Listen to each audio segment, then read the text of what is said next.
সয়াবিনের কিমার মধ্যে সেদ্ধ করা আলু গ্রেট করে দিয়ে দিচ্ছি। জল ঝরানো টক দইটা এখন এর মধ্যে দিয়ে দিচ্ছি।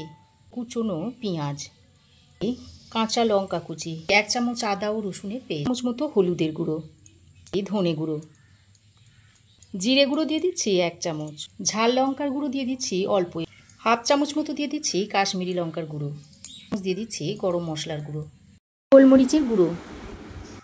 এবার সব কিছু একসঙ্গে ভালো করে মিশিয়ে নিই। জন্য এর মধ্যে দিয়ে দিচ্ছি বড় চামচের 1 চামচ মতো বেসন। এবার স্বাদ মতো নুন দিয়ে দিচ্ছি। সব শেষে এর মধ্যে আমি একটু আমচুর পাউডার আর অল্প একটু সর্ষের তেল দিয়ে দিচ্ছি। তারপর আবারও একবার ভালো করে সব কিছুকে মাখিয়ে নিচ্ছি। এবার আমি হাতে একটু তেল মাখিয়ে নিয়েছি, এখান থেকে অল্প অল্প নিয়ে নিচ্ছি। তারপর এইভাবে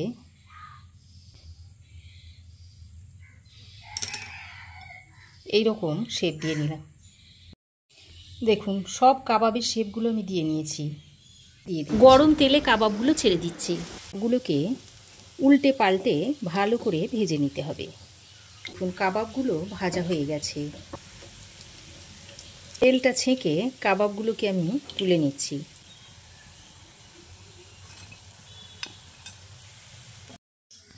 দেখুন বন্ধুরা, সব কাবাব আমি তৈরি করে নিচ্ছি।